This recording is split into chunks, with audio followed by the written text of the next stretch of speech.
child. Wake up. You open your eyes to the sight of a woman. At first, it seems as if she is upside down, but when you move, you feel the soft comfort of her thighs behind your head.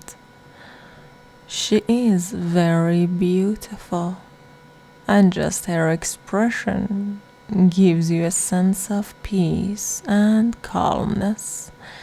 You feel her fingers gently tracing around your ears, playing with your hair.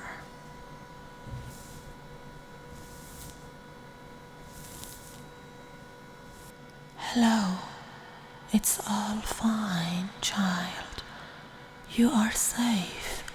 You can stay here in my lap while you get a sense of your surrounding, dear. For now, just tell me, what do you remember? You place your mind to your memories.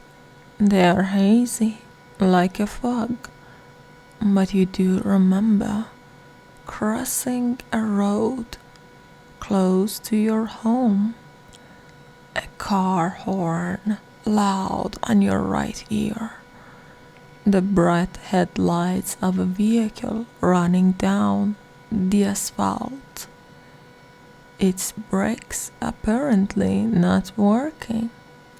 You think at first that you were killed, but then you remember the car that did you over. A truck, a white truck. I can sense your thoughts. Yes, you remember. You left your world behind, my child. I'm sorry for your loss, my dear. But I think you'll be happy to know that someone in another world seems to have summoned you there. You'll be reincarnated. Just, I do not exactly know who summoned you. It seems that 2 different mages went through the same ritual. It should be interesting then. You're in for an adventure. I'll take you there now.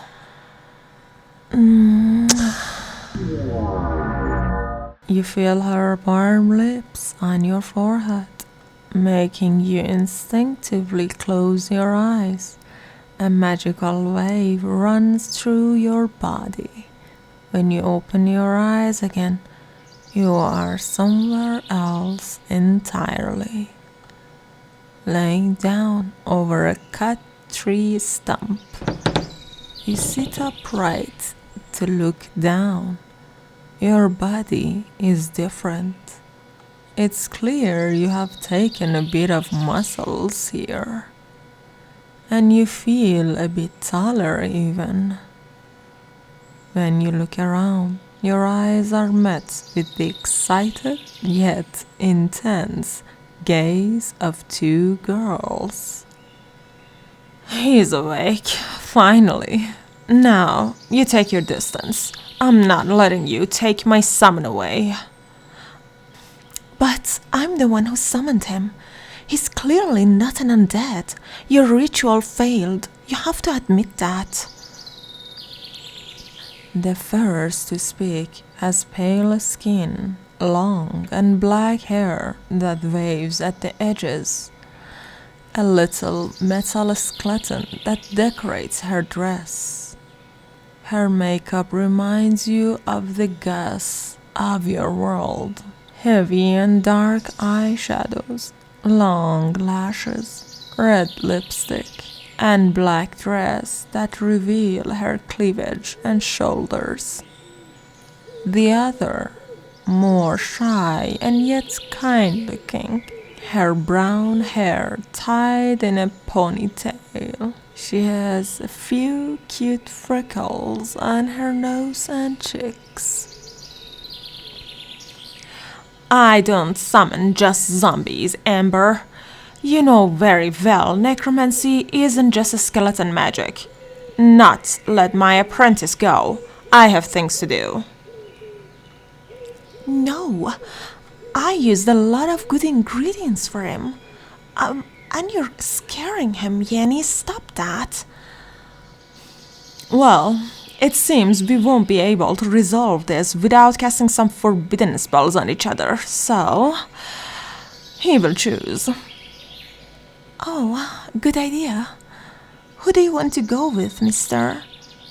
If you choose me, you'll have a cozy house and lots of food and many less dead things around.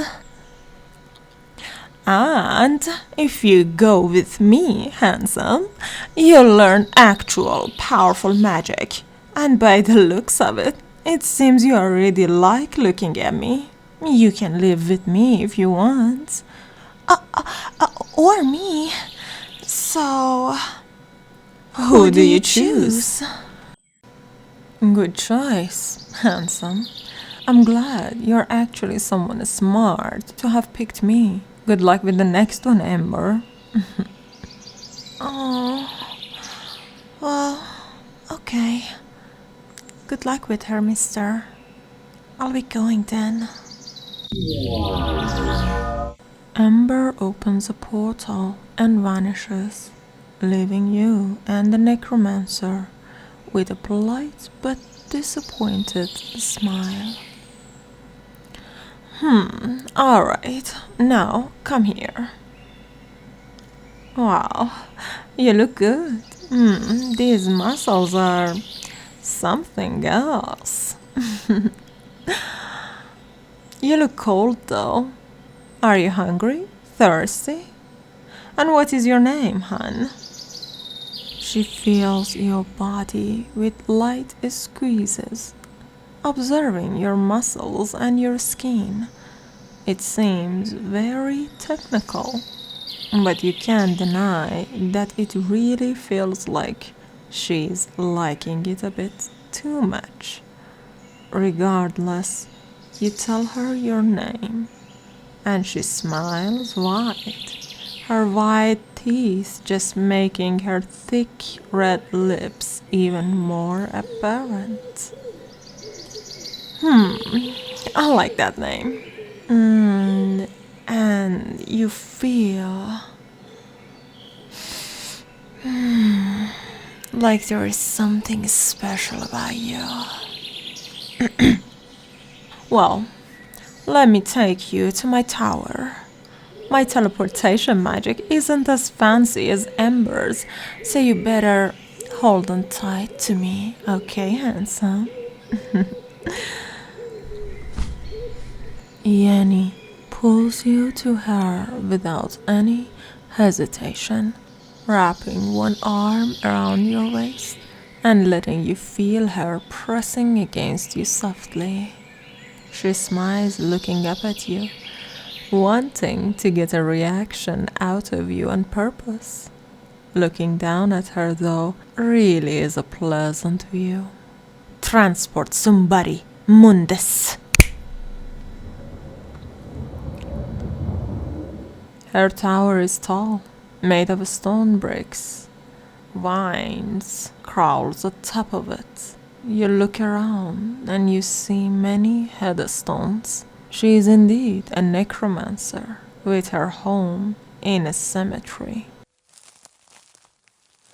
She holds you by the hand and takes you inside.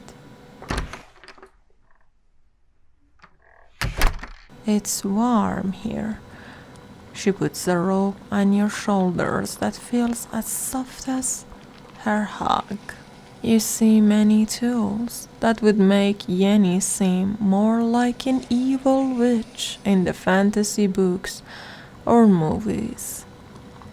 It's warmer here, isn't it? It's so good. But it gets so hot in the summer. I hope you don't mind if I wear a bit less on those hot days,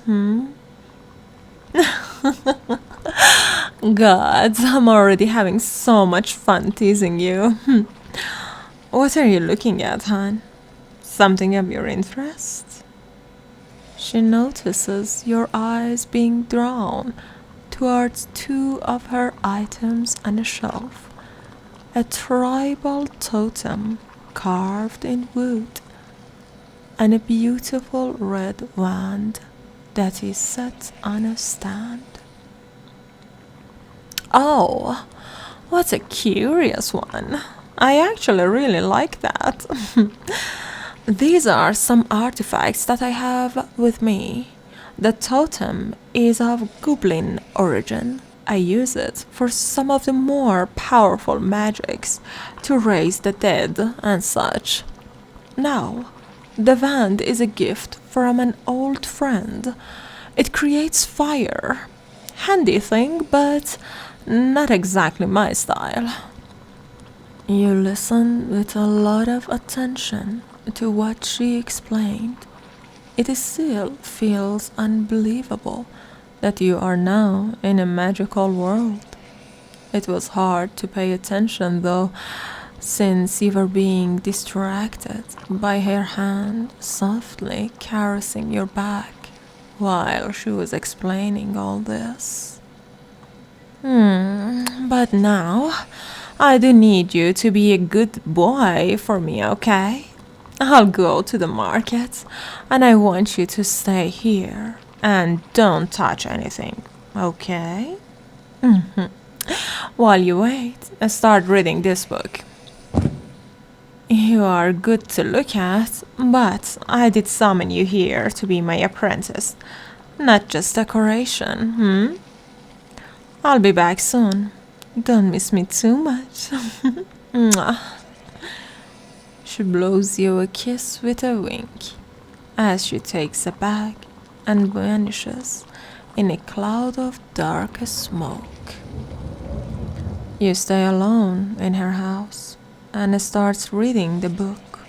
At first, you couldn't understand the language, but when you put your hands on the covers, you feel a shiver goes through your veins, and now you understand every strange symbol. You can read the book and instructions. It's about the basics of necromancy magic and how it uses life as fuel. You get sucked into the book's content until... Come out, witch!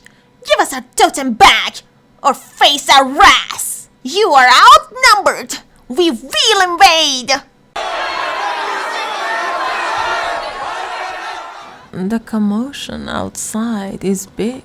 Looking stealthy through a curtain, you see a mob of angry-looking goblins, with their leader, a short yet hot and beautiful goblin woman. Nothing like what you read in the books or saw in movies. She beats on the door and it's clear that they will break in at any moment. You look back at the item on the wall. You have two choices. You could give them their totem back and avoid the danger, or maybe use the fire wand to scare them off and prove yourself to Yenny. You decide to show the goblins why they shouldn't mess with a witch, or at least a witch's apprentice. Quickly, you grab the wand from the stand and feels its temperature on your hand. It gets hot, so hot, but you're ready to strike. You slam the door open and watch as the goblin's eyes that look at you turn from anger and courage into surprised and fearful expression as you point the glowing orange wand at their direction.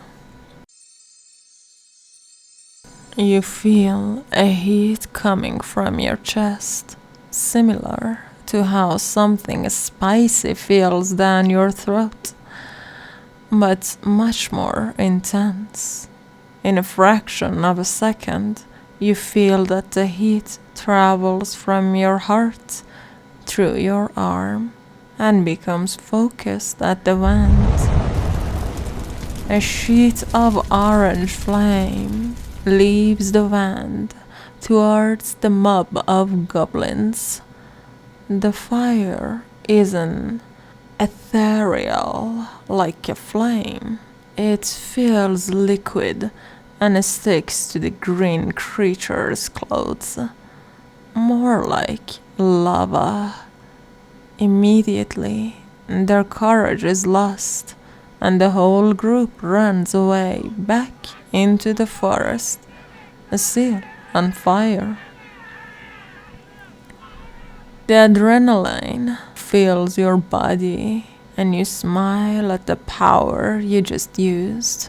It even takes a few moments of concentration to order the wand to stop incinerating the front garden of the tower. After it's over, you place the wand back on its stand, still smoking from the heat. Your hand is also hot, but no burning marks were left on your palms. You feel good. You feel strong. You later go back to read the book Yenny told you to study.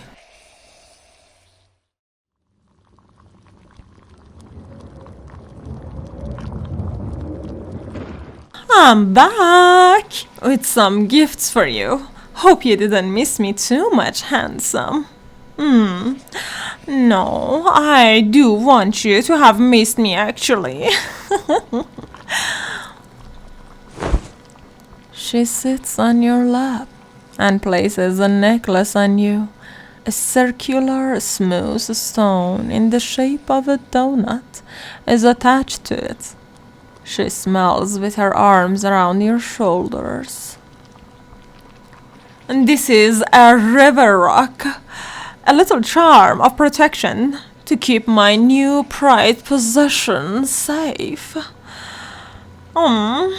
You're reading just like I asked you. Aw, what a good boy. You know, I'm so pleased that you choose to come with me. Of course, I'm the one that summoned you, but most people would be scared of me or my appearance. Ember, in another hand, is cute and harmless. So, when you choose to come with me, I knew we'd be very good companions to each other. I must say, your lap alone already makes the ritual to bring you here worth it. So comfortable. Wait a second.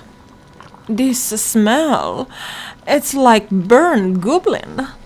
What is this? Oh, you're smirking? That's a hot smirk, but did something happen while I was out that you're looking so proud? You tell her what happened without keeping any details. You see the surprise in her eyes. And when mentioning the fire of the wand, she bites her lower lip and tilts her head to a side. Her black, shiny eyes look back and forth between your eyes and your lips, and sometimes even your neck.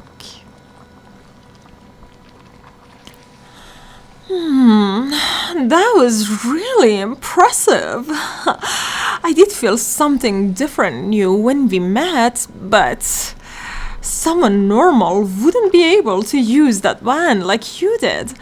And a commoner wouldn't be able to light a candle even. And if someone with power and who's untrained would use the wand, they would burn themselves, especially in their first try.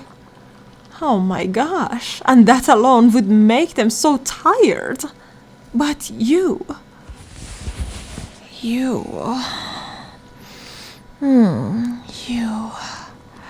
have a lot of magic inside you. That's very interesting. She gets closer to you, almost leaning. She puts a finger on your chest and continues. You're making me very, very curious. I'd like to study you a bit deeper, to know why you have so much magic. But you didn't kill the goblins, so I'm sure they're preparing to come back for an attack. Still, with your power, I'm sure you'd easily be able to lift an army of undead. Even though I would prefer the experiment. I can assure you I'll make it pleasant. But we don't have much time that I can teach you and experiments on you. So it's your choice. What do you want us to do? Do you want to learn how to raise an army?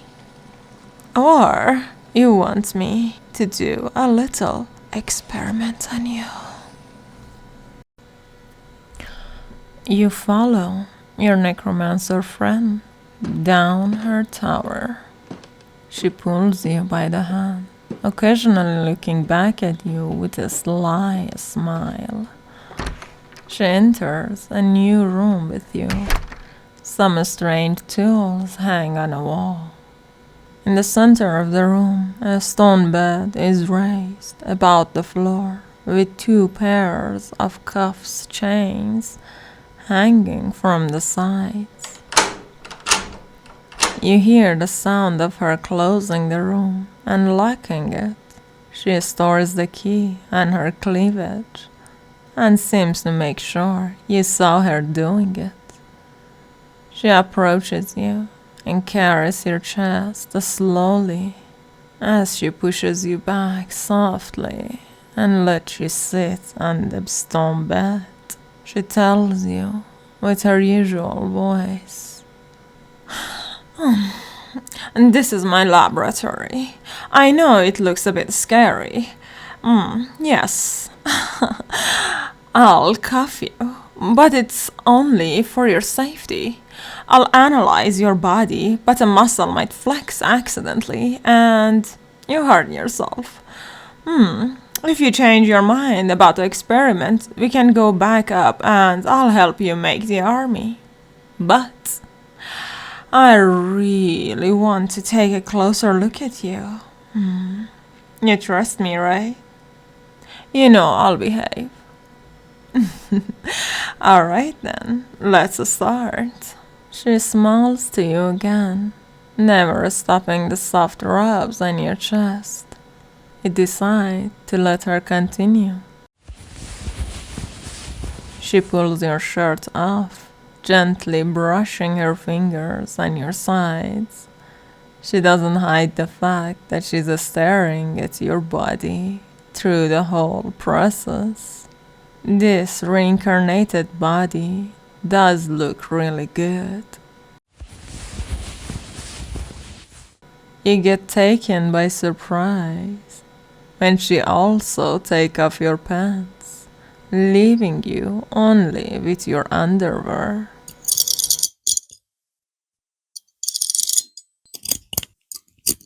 She lies you down on the stone bed, puts the cuffs on your wrists and your ankles. I'm going to start feeling you for pressure points, okay? I think some people call it chakras or ki. You know how some parts of your body have exposed nerves, like your elbows or behind the knees? Magic works the same. Some part it gets closer to your body, to your physics.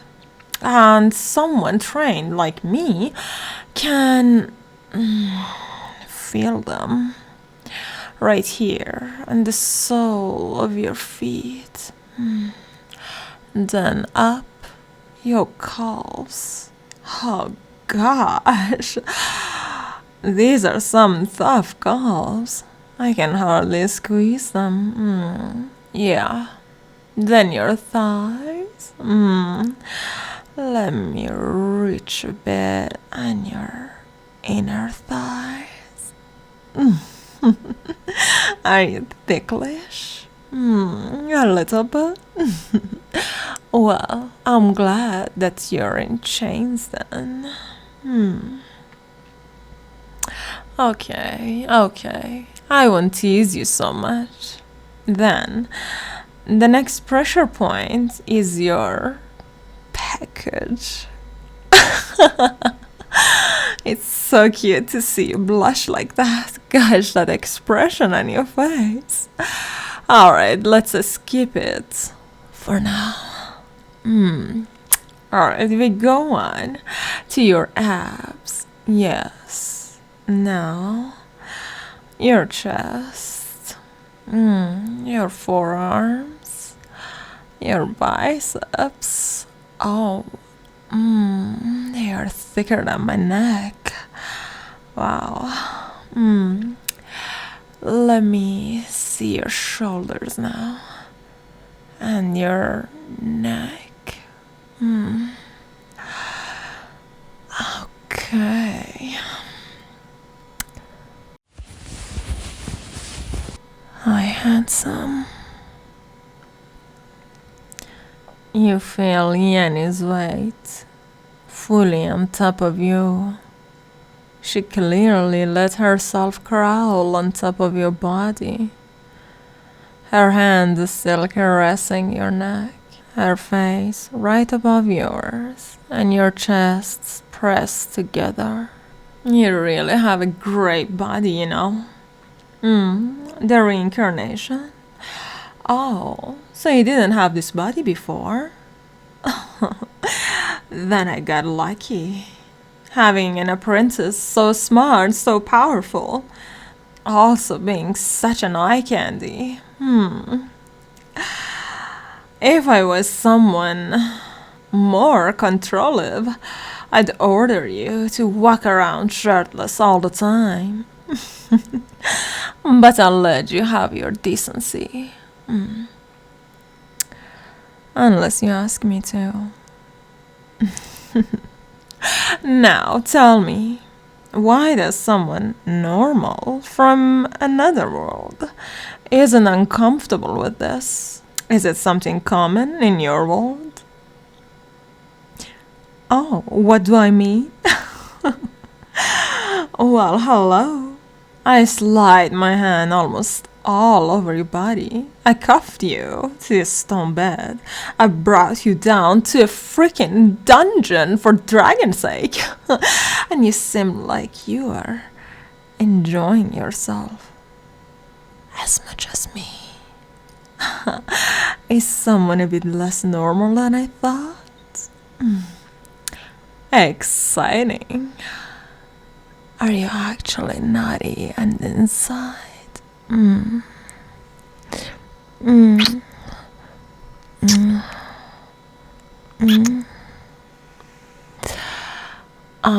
Baby, you felt such a big shiver just because I kissed your ear?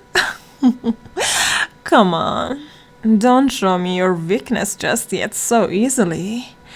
It's too tempting to not abuse them, you know.